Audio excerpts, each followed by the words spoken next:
Huli sa Valenzuela ang babaeng mastermind umano sa pagpatay sa asawa niyang Pakistani. Hindi nagbigay ng pahayag ang akusado at yan ang unang balita ni Bea Pinlac. Tikom ang bibig at hindi na pumalag sa pulisya ang 39 anyos na babaeng ito nang arestuhin siya sa bisa ng warrant of arrest sa Valenzuela. Siya ang itinuturong utak umano sa pagpaslang sa sariling asawa niya na isang Pakistani resort owner sa Dinalupian, Bataan.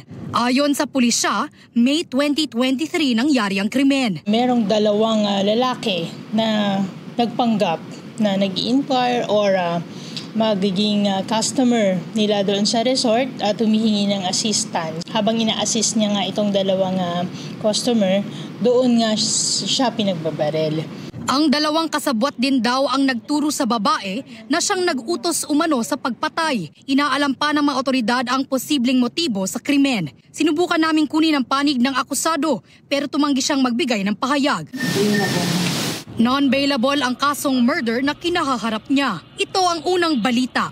Bea Pinlac para sa GMA Integrated News.